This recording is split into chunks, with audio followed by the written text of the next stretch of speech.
Mm-hmm. You the whole idea that I wanted to start this human mode conversation was that, like when I talk to leaders, they feel quite uncertain, they feel a bit stressed out and overwhelmed because and because they need to perform on a current system, but they need to also transform for what's coming, and it's just creating this kind of attention in Mm-hmm. the work that they're doing.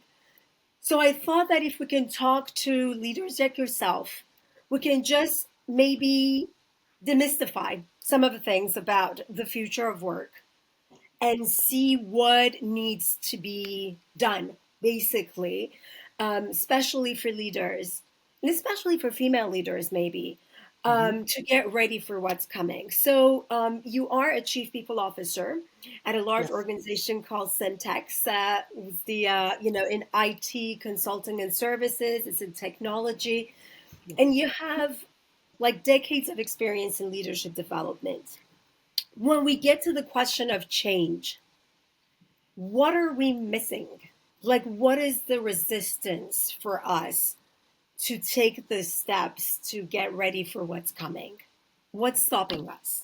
That's an interesting thing about what's stopping. I think, you know, what really has changed in the last few years, if I think of it, people always say like pre-pandemic, post-pandemic, at one point maybe there'll be pre-AI, post-AI. There are different eras, pre-internet, post-internet, where things change. Exactly. What I think happens when things change is that the expectation of what success looks like when it's done right isn't there yet.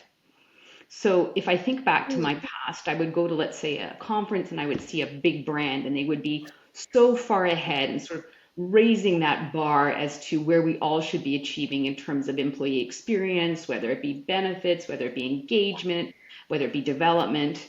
And then there's moments where there's this big shakeup of everything and we're starting to use new terms. And you could think of them as like remote work, we can think of them as AI. And Yes. then what does it look like when it's done right? Isn't clear.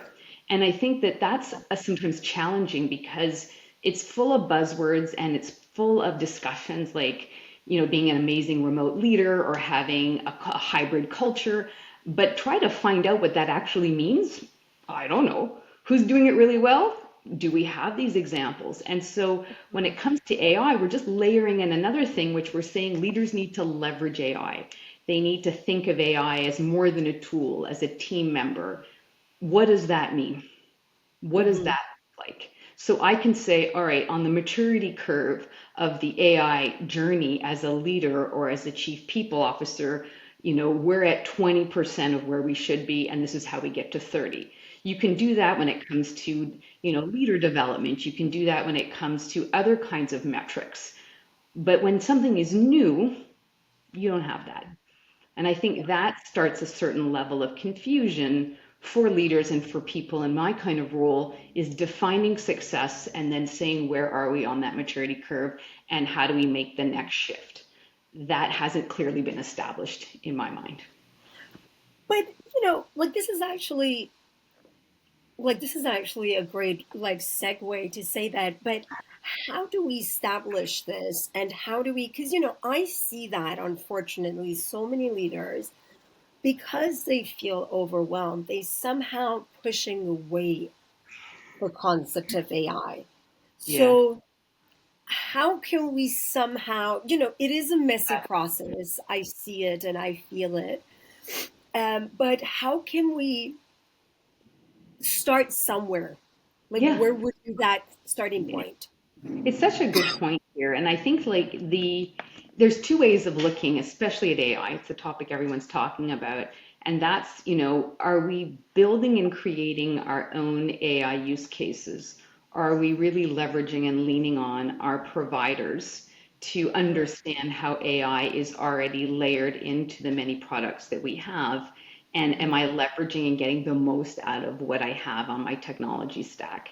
And I think Mhm. those are two actually different things. Because as much as I think the discussion is more your own internal AI roadmap, many leaders and many people aren't necessarily pushing or pressing or learning how to utilize the tools that are already there. Yeah. So I think you really need to have a twofold approach. One of them does include really understanding the technology you currently have and what's embedded in there, because all of those providers are also generating an AI roadmap for their products to keep them competitive. Are we really utilizing that? The Hmm. second one is, what is a realistic internal AI roadmap for someone that doesn't have an endless budget and doesn't necessarily have an innovation team that's dedicated to developing things for you, which is really the reality for 90% of us. Exactly. Right. And so what I would say here is that what I can see organizations are doing, and Syntax was really amazing because we being our internal innovation team, created our own internal version of, let's say, Copilot. It's called Gandalf, and it came out a full year before Copilot. So you can imagine when Gandalf hit the scene. If I could screen share, I'd see in Teams, you just see Gandalf as it's one of our employees. And people were nervous because it just showed up and it was like, hey, everybody leverage AI. What does that mean? Hmm. Right? And the transparency of having people know you used AI and didn't do it yourself in that early stage, and taking it back a couple of years, that was the biggest block. Was Yes. if they know I'm using it, they won't think that I'm necessary. And so the first thing that we needed to do internally was create a mindset that you're not being effective if you're not using Gandalf. And using a lot of, because he's got a name, using a lot of examples from leaders and executives of, look, so I asked Gandalf to do this. I want to show you what Gandalf put out. And our team there did a heat map for which departments are using it the most, to create a culture where use is being effective and And transparency around celebrated. use Yeah, and is it's been celebrated. celebrated and Yes. encouraged, basically. Yes. And so this is like a big part of what I would say transformed our organization to have people be excited to use it. So when you're saying how do we start out, I think it's really important. And we have, I said, the luxury of a very strong CTO and innovation leader, Yes. is that we did a CTO town hall that featured the AI, talked about agents, talked about how do we conceive and make a priorities roadmap, and then did a hackathon for ideas. And it was very public and very celebrated. And teams such as mine went crazy trying to put our ideas in so that we would get the most, as opposed to being fearful that these people will replace us or these bots will replace us. It was more like the more that we get, the better. And I think by having it in a town hall, by saying, here's where we load the ideas, by then unveiling the winners, this we did, in late 2023, early 2024. This Mhm. really made people have a different shift in terms of looking at their work through the eyes of how can we enable ourselves. Now, But Deslin, to your point, like you do have a leadership who's quite on board with this. Like, so what do you see in terms of some of the blockers, like what for leaders sometimes? what do I mean here? That what do we do internally just for our own peace? So most companies have their own internal version of Gandalf, whether it's Copilot or ChatGPT, that's been made through Customized. security. Yes. Exactly. And if they don't, they might allow for you to use your own and bring your own AI. I'm not going to talk. I don't know who's doing what, but at this point in time, most organizations have access to at least that large language model type, which is where you prompt and you get information back. That's the Yes. basic level. And I would say that that's where you start. I think what's happened is that people are already talking about agents and bots, and we're not even leveraging the basic Gen AI large language model Mhm. technology because we're already thinking we're behind. Whereas you Yeah. could get a ton of gains by honing in your skills on the tool that you currently have. And Mhm. like any other kind of employee, it gets better the more you interact with it. So really what you want to do in your roadmap is encourage use and encourage use cases through practice. And the more you interact with your tool, the better you are at it, and the better the tool is at responding to you. The same as the more you interact with a new employee, the faster that they become effective. So if you Mhm. think of having challenges with your team to say, let's try to use whatever tool you're called in order to start our ideas, or how do we leverage this tool in this project? And you can even ask the tool itself, how should I use you? What's the Yes. best way I could do it? Mhm. And that, I think, it sounds silly, but AI knows how to use AI. Ask AI how to use it. These are Mm. some really basic pieces. And then I do think having on your team a time in a team call for people to share what they've been able to do generating it. And instead of worrying about where everybody else is at, look at where you want to be with it. You Mhm. can make small goals. Like, I want it to save us each 5 hours a week. Just imagine that. That's it. Five Yeah. hours. There's. That's an actual realistic goal times all your employees.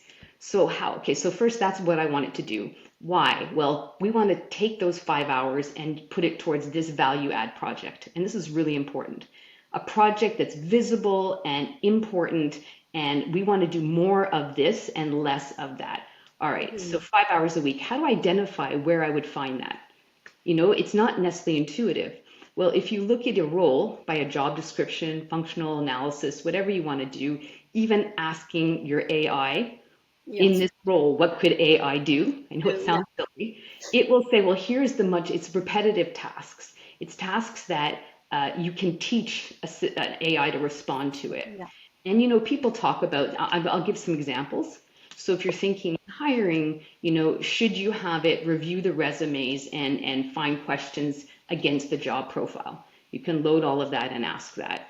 Could you say, here are all the list of things I have to do. Can you order them in importance for business impact? So you have all these different kinds of back and forth you can do, but you need to have a goal that you're trying to become more efficient and what you're going to do at that time. This is Mhm. important because clutter expands to fill the space available. So if you just reduce time for one task, don't think important work is going to take its place. More unimportant work takes its place. Takes its place. Yeah. Yeah. And so I think it's a dual goal of elimination of repetitive work, having AI help you define that and do that, and then having a goal to replace it with value add work. But then that's my question, and sorry to everyone for my voice and for my low energy today. But that's not my question is that it's a lot of cultural work that needs to be done. Yes. You're talking about mindset shift, you're talking about certain practices. Like, how can we create those cultural shifts when the majority of time culture and how we do things is not necessarily priority in the business world. Well, everything that you're trying to do that's different is a shift. Everything Mm. is a shift. And, if you're creating a new structure, if Yes, you're bringing in a new product or technology, you're trying to shift people from a current way of being to another way of being. And yes. I think maybe something that you're touching on right now is if we don't look at, I would say, at use of tools as a shift for people and think that if you build it, they will come, you're probably not going to get the consistent level of use or the level that you're intending. So I still go back to the fact that I think we're falling down a little bit on defining what successful use and implementation is in this field. So I'll give you an example. Think of Outlook. All right. Yes. In Outlook, lots of people have it, whether you do or not, or Google, whatever you're using. There's a lot of ways you can use that tool to file all your emails, to put things in different folders to make sure your inbox has zero emails. Well, I'm going to give you my hand up that my inbox has more emails than you want to imagine. Why? Because I'm not fully utilizing its filing system. I'm not fully utilizing its tool Mhm. set. I could be using it better, but it's a suggestion, it's a decision. I do it, I don't do it, it doesn't matter. A lot of things we have in our organizations are like that. It's there, use it, Mhm. don't use it, whatever. If you want to use sticky notes instead, go use them. Now we're saying, no, I want you to use AI for this. Well, okay, so what do I have to stop doing and shift to start doing? Mhm. it's still gonna, it has the possibility for a large number of people to remain like Outlook, if I put it that way, full of potential, but not fully realized. Hmm. And also not fully discussed and like, encouraged and like, Yeah, enabled. When's the last time you enabled. had a Yes. course on Outlook? At the beginning, we did have those kinds of things. We had courses on True. how to really use Outlook, and your IT people were training you, and your training team had an Outlook. When's the last time you went on any kind of learning platform and like, how do I better use Outlook? I'm just saying that it sort of just became like an email thing. So I think Yes. with AI, we want to make sure that we have a clear understanding of the total impact when utilized to its full potential, even the back and forth chatting. What does that look like when it's fully realized and utilized? And then say, what's the shift we have to do? We're talking about a Mhm. shift without knowing what we're shifting to in many Yes. cases. That's And when I say we the always, destination has to be there.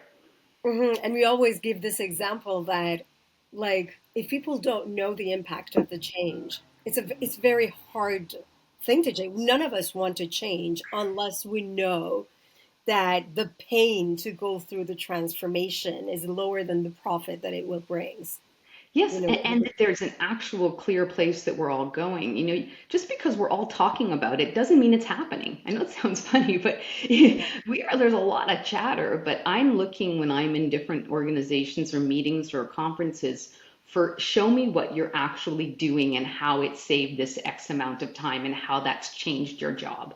We're still at a lot of the earlier stages. So even though we're yes, using all the terms, and like I said, we're talking about agentic and we're talking about Gen AI, are we even understanding how to prompt properly? So properly. yeah, and so when you said where do we start, I think you start with what's the intended outcome of when you're using it successful, and then basic things like amount of time you're using it and for what, and are your prompts really strong, and having a lot of like back and forth coaching. And if your leader isn't necessarily an expert, which happens when it's technology, who on your team is your most advanced person, or who even on another team can come do a team meeting and actually do demos. And we had this recently. We had two HR business partner meetings, and my VP of Employee Experience, Azima, brought in experts to show our team how to, what's possible, Hmm. because we don't Love even that. know what's possible. We just know what we're using it for now. But Yes, that raises the bar, is just seeing it. And then comes the challenge of how do we get the team now to use it the way they just saw it. exactly. Just the next So level. there's two challenges: seeing what success looks like, and then finding out what do we do to close that gap. And our Exactly. role is to do both of those things. Deslin, I want to make a huge shift here. So we're talking a lot about integrating AI and using AI.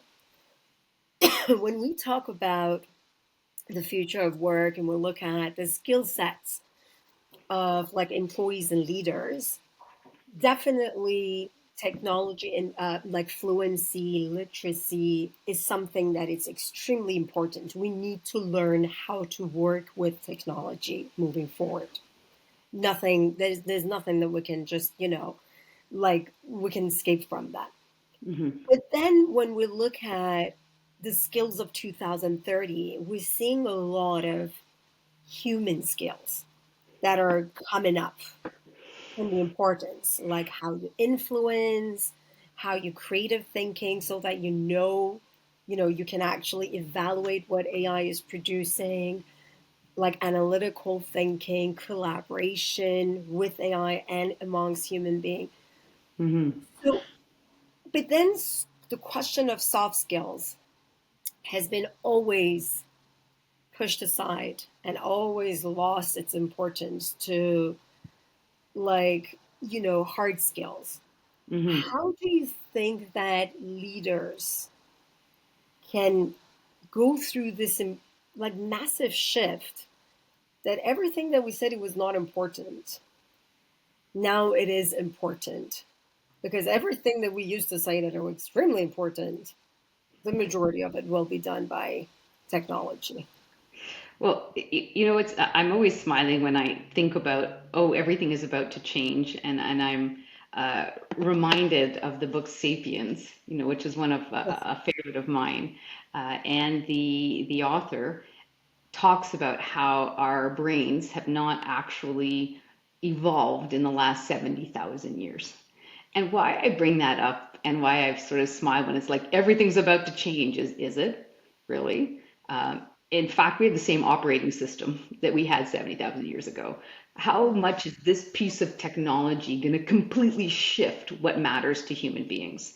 And Mhm. look, I could be wrong. I'm not a futurist. I definitely love the present and I like to speculate about the future, but I also know that we're not very good at really understanding impacts. So when you Yeah. say these soft skills, like forever I've been training on what we call them, like effectiveness, soft, whatever you want to call them. Human skills, Yeah, strategic skills, and then when you're in the head of any kind of more senior people role, you work a lot with people who are struggling in their roles and with leaders who think they've made a mistake promoting or hiring somebody. And it's generally about 30% due to skills and 70% due to everything else the person does at work, how they interact, how they collaborate, how they communicate, all these nuanced pieces, how they present, how they write. And so there's all these other pieces that have always been incredibly important. And when we talk about how are soft skills and why they'll be more important is first, I think if you even ask AI, what aren't you good at? It'll tell you soft skills. But just so you know, we probably told it that because yes, all AI is doing is looking at everything we say and then saying it back to us. So yeah, that's an interesting paradigm, just if you're in there in your head with me. But here's what I would say. If we really was all about skills and everybody entered everything they knew, like every software, language, job experience inside a database, we wouldn't do interviews anymore. We would just go through and say who clicks all the boxes. You know, when you're doing like a comparison of software tools, or even if you're on online on like Amazon, it has like tick mhm, box, tick box, tick box. And you're like, oh, okay, I want this one. It has the most features. That's how we would select people for roles. And I'm telling you, that ain't happening. If yeah, I said to people, hey, you don't need to do interviews, I have a list of all their skills. This person has checks across everything. We'll just promote them to the VP role. They'd be like, yeah. whoa, whoa, that person has issues with this person. They don't deliver this way. I heard this. I saw this. I don't, you see what I'm saying? Yes, it's just all those human connections, all those human relationships. It Yeah, just and it's and AI won't so know that because AI hasn't seen them operate, doesn't understand, doesn't know the backlash, doesn't know the amount of drama this person generates around when they produce. So if it really was a question of you need all the skills, then we wouldn't need people. You're probably right, because eventually we'd be able to, each skill will be able to be done by something. But that complex human interaction is so important. So I fully agree that the idea that technical things might be done and the human skills are important. I would argue that they've always been important and they're going to continue to be important. and how do you think that we can unlock them? Because for example, we work a lot with teams and with leaders and we discuss around improving team dynamics, how people work together. And the majority of time, and I totally understand, but this work loses its priority to performance. And Yeah. we constantly connect the idea that when people work better together and they collaborate and they communicate better and they create better as a collective, they will perform better. But you do have to dedicate the time so that they can develop behaviors and norms and practices to really, work better as a team. Yes. But we're constantly faced with this idea that we're here to perform, we're here to perform. And my concern and my question is that if we don't have that sense of collaboration and sense of trust amongst ourselves as people, how can we have that in a new system where there's also other like creatures, robots and AI agents and partners besides human beings? Like, Well, how can we solve this or just somehow get ready for this? there's so much more that we have now than we had before. So if you just think of data in general, data Yes. and insights and this concept of, we want to make data-driven decisions, we want to make sure we have all our data. In many, many years ago, or a few years ago, a couple years ago, you either didn't have accurate data, enough data, the data was very late. And now that you can get real-time data, yes, it is helping inform decisions, but I would argue to anybody who's on our piece right now, are decisions really being made faster? Are we really, are all the issues around meetings and role clarity and org structure and availability and time zones, the data hasn't solved all of that. So while we have this mysterious thing that we thought once we had, it would make all our decisions easy to do, we still have all the different intricacies of how humans work that make leveraging and making a decision using that data a bigger impact than it probably should have already had by now. So when you're talking about understanding how to, write a clear message and have a clear business ask and make a business plan, and then have the relationships to get that plan read and thought of by the right people, you still need all of those skills. The data maybe helped you build that plan, but the data isn't going to help you get the right people in the meeting who have the right level of authority, who you can influence, who can then make a decision quickly. You still Yes. need to have all of those pieces in order for that piece of data that is so valuable that we didn't have its impact. The data itself isn't making something happen. It's all Yeah. those things around it. And do you think that our cultures, do you think that we do have that cultural infrastructure for this collaboration and data integration and AI integration to happen? I think we're behind in many cases. So I think what you're saying, Nogol, is really important, which is that, if we don't value the ability to get something from the beginning to the end, which needs a person, the ability to manage something, to have a business case, to project manage your own work, to have the network, and to have a high enough profile and Yeah. exposure to make things happen, then all these tools aren't going to lead to measurable outcomes. So I Hmm. think you have to be able to, and we do work here. We have a couple of leadership programs, and they really focus on not just what you're doing, but who you're being. And why are some people able to get things done? And one of my favorite lines is when somebody tells me, listen, I don't do politics. I don't do politics. My answer is, you're just bad at it. Because Hmm. politics are how decisions are made. Are you Yeah. not interested in knowing how decisions are made? I think we all are interested in how decisions are made. So we Yeah. have to take, I think, these terms that are either soft skills or seem like there's some game you're playing and Yeah. turn it into this is how you get really important work to materialize in your company. Hmm. And that there is no app for that.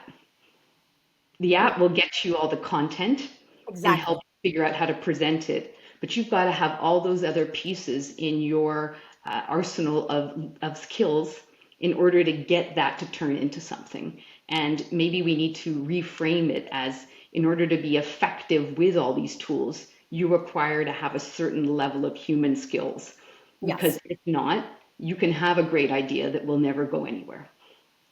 But then Deslin, then I think the question that like the comments that we get a lot from our clients and I see a lot is that we're not given the chance to, it's a question of psychological safety. Like we don't feel comfortable sharing that idea because there is a question of judgment. And I see how, we're talking now about transformation and about, to your point, a new state of being in the Mhm. future of work.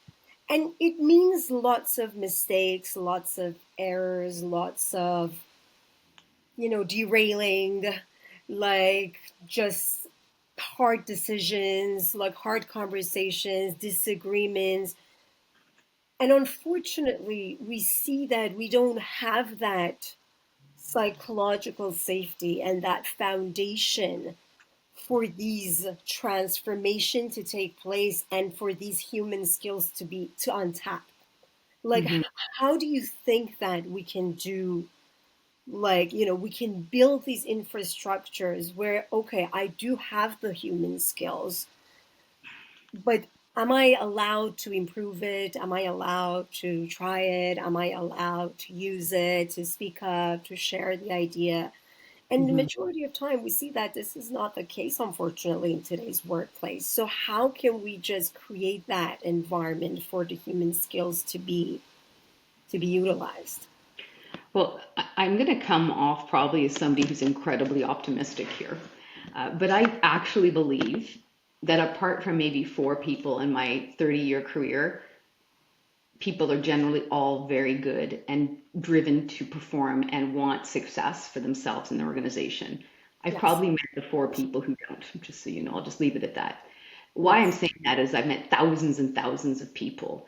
And when Hmm. people say I don't feel safe or people don't want to hear my idea, that's supposing that there's some sort of bias towards against you or against your success and fear and all these emotions that feel like I've got to navigate this jungle of mean, angry people who don't want me to win. And Yes. I just don't believe that. I Hmm. believe that if you can frame something from a common set of intentions, like we all want this company to do well, we want this project to do well, we want this customer to be happy, Yeah. whatever the thing is that we all want, and you can start with not, hey, I have this idea that's better than this, or I want to change that. People come in too late in a conversation, and Yeah. then I feel like I'm being attacked. Why don't you come to me and say, I know how important this project is, or this company is, or this customer is, or this employee is? And they're like, yeah, that's so important. I think so too. So I want to share with you an idea on how I think we could be even better. Find me a person who'd be like, I don't want to hear it. Hmm. But what people do is they say, I want to do this, I want to do that, I want to change this, this is bad, we shouldn't do this. Their face looks like they're like, ugh, why do we do that? And the person feels attacked. What Yes. I come in for is Mhm. that we have a genuine shared interest in this thing, Hmm. and I have an idea about our shared interest. Yeah. And Yeah, you no, I totally understand what you mean exactly. because And that's so when, exactly like the language and the facial like is one of the things that it kills yeah, that yeah. like environment for collaboration. And then I'll give one second thing though, is that, and it's funny, I was just chatting with my sister about this just the past weekend, is that we overvalue reactions in the moment Hmm. and we Yes. undervalue whether a person actually acts on what you say. So we want somebody to be amazing when you're talking to them, hug you and say, I love it. And then we're like, that went so well. And if somebody's like, I don't know, I don't think we had the money, I'm not sure. They're like, Yeah. that went so badly. What went well is if you actually got some traction and got something going, Yes. not how a person reacted when they heard something new. And oftentimes, when people hear something new, they don't react well because it kind of means more work. Yes. Hmm. Right? It just means more work. It means trying to get money. It means having to move up that chain to figure out who's going to Yeah. say yes. And Hmm. my body might go like, oh, I can't because I'm tired. But then Yeah. you've planted a seed, and in a couple of weeks, I'll come back and say, you know what, write that up for me. So I also want to say to people that don't overvalue the physical reaction, negative or positive, of any interaction. Hmm. Value I whether the love that. person was influenced by what you said and eventually changes. Wow. Dessalen, I love everything we talked about. I want to finish with one question, and then we're going to go to rapid fire questions. But the one question is 2035. Okay. And it's like a normal day at an office. I don't know if that office even exists. How do you Exactly. see cultures? How do you see team cultures, leaders? Like, what do you see different than now? It's, we're so bad at predicting the future. Even when someone says, where do you want to be in 5 years? I feel like we should say, where do you want to be in 18 months? I feel like I got to shorten that time thing. In 10 years, I will have been working for 40 years. So just that's making me go like, um, what do I think we're going to be in 10 years? When I think back, look, I'll just do a quick thing. Like, I started my career where we had one desktop computer that four people shared. There were no cell phones, and we just got dial up internet. And I had to go around and police that people were going on websites that were not work related because it was hurting the bandwidth of the whole company. Oh my goodness. That's what happened when I started. So look where I am now. So Yeah. when you're seeing me, where are we going to be in 10 years? I'm like, I don't know. I'd love to have a time machine and find out. What I think is going to be happening is that I think that, the idea of producing differentiated work is going to be what's most important for us because Hmm. AI is going to level the playing field on the basics of work. Yeah. If you say, hey, could you write me a strategy or proposal? Everyone has access to that now. Yes. So What is it in your integrative thinking and your critical thinking and your ability to absorb what's going on is going to make you differentiated and your company differentiated? And to me, if there's one word you want for your own growth, as well as if you're worried about your role, is value and differentiation. And I think that that will change over time, but stay on top of what's differentiating whatever it is you do in your field and make sure that's where you're investing your time. And if you're going to leverage any kind of AI tool, make sure it's on not work that you think is differentiating because everybody's seeing the same thing. So Yes. I'm really like that's where I look is, how are you different and how are you special? How is your story different? Yes. How yeah, I think that's really important. I love it. I love it. And and so many people also argue that our human skills might be our differentiator. Like to your point, so many things is going to be just at the ground level AI thing, but how we change things, the creative thinking, the analytical thinking, like our approach, that would be our like differentiator. I just give you one last one because I've spent a lot of years in retail. You'll see the big chains, the coffee chains next to each other if you're on any cute little street. And then you'll see this cute, funky cafe that you've never seen if you're traveling. It's like a crime to go into a Starbucks if you're in Italy. You go to like some cute, interesting cafe because it's different. You don't know what the food's like, you know what the drinks are like, you're checking the menu out, you're looking what everybody else got. This is it. You could just go to the thing you know best, but it isn't exciting, it isn't new. Yes. You need to be the interesting cafe in a stream of chains. That's what I think you need to be thinking of. Wow. This is this is an amazing message, Deslin, to finish this conversation for leaders specifically. I think that whatever you shared today could be very like it was really insightful because I love the fact that we discussed about mindset shift, but also, some actions in terms of understanding what's next, what's the outcome, and where can we get, what are the steps to get there. I want to finish with some rapid questions. They're Sure. just playful, but also fun, I guess. So, AI in the workplace. I think I got it from you, but do you think that it's more exciting, confusing, or concerning? Right now, I think it's exciting and confusing. I think everyone's excited to have this tool that we know does all this kind of work really quickly that used to take us a long time. It's Yes. like a search engine on steroids, Yes. like they don't Google it. People go to ChatGPT and ask them what to wear. They Yes. ask for life advice. Like it's got such potential, but it's confusing in terms of what I said at the very beginning. If I'm what is like if I'm using it as a 10 out of 10 versus a 2, what does that look like? Hmm. That's the What confusing is the part. real potential in it?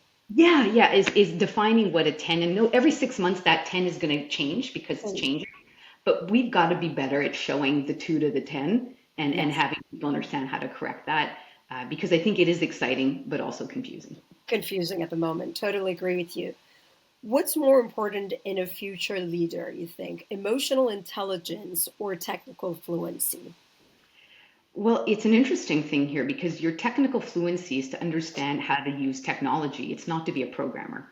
We're not asking people to code, but we're asking people to understand how to leverage their tools, leverage even the tools that they've bought that they're probably not, my Outlook example. So I think if you don't know how to leverage those tools, you might not be doing a lot of value add experience. But when I Yes. talk about the emotional things, I go back to this idea that when it comes to succession planning, where it comes to filling critical roles, no one is going to go into their HRIS database and pick a person based on what they see in all of those reports and scores. They're still Yes. going to have a meeting, talk about it, and have to find a person that everybody backs. So if you don't think those skills are important, you probably want to be investing in that. I love that. One job you think that in organizations today, in general, that you think that probably won't exist in 10 years. Well, the jobs that have to do with gathering information, I think, are going to be harder. And I even think platforms that sort of that aggregate content are going to struggle too, because you can just aggregate your own content right away. So Yes. when I'm talking about that, it's like, people who are just doing strict, a lot of our in terms of like data analysts, they weren't doing a lot of analysis. They were doing a lot more data collection and reporting. So I think the collection and the making the reports won't be as important, but the analysis and the recommendations, that will still be important. So I'm Exactly. not saying necessarily the role would go, but the role will then have finally a lot more in terms of here's my insight, my recommendation, and here's where I think we're going with this for the future versus here's the Exactly. report, here's the data, not wrong. I think Exactly. like So it's more that reskilling. part. Yeah. Yes, yes. And obviously the routine things like data entry, but a lot of those are already, much decreased over this last, The last 5 few years. years. Yeah. You think who makes better small talk, humans or AI? Well, what's funny is you mentioned that when we were chatting before this call, and I would have totally said humans. And then I thought, well, I've never small talked with Gandalf. So I went into Gandalf and I small talked about, I'm a little bit overwhelmed about this these days, and this is what I'm feeling a bit guilty about. And Gandalf was actually, yes, it came out in bullet points, just so you know. I don't know if anybody really wants bullet points from a human being. Like, I want to give you 4 bullets on what you could do, but but there was a really warm uh, introduction before the bullets, and then there were some really affirmation kinds of statements at the end that kind of got to me. But the bullets were kind of silly in an advice, No, but I saying, totally agree with you. Even I use ChatGPT and, it said, I just share something and it said, what do you think of it? It said, first of all, like, it's just positive, yeah, affirmation. Like, exactly. it's amazing. It's already great, but we can make it better. I said, this is Yeah. already a great feedback. I was going to say, so while I think small talk to is a path to deep connection, I think you're not going to have that with AI or unless you really want it. I think we still want and crave human connection and connection that feels like you're being seen and that you're growing towards something. And with AI, it can give you a quick answer, but I don't think it satisfies that one of the most primal needs we have, which is to feel connected and Yeah. valued by other people. So this is actually my last question. The one human skill you hope machines never replace. Well, I love storytelling, if anyone knows me.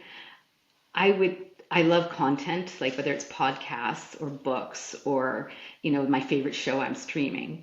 I'm so taken aback, even by a comedian, by the ability to tell a story Yeah. that I would be really sad. And I'm saying this now because I've seen I think we've all seen some movies where everybody said it was made by AI or AI was, basically they looked at the listed data and it said make a movie like this and it feels empty.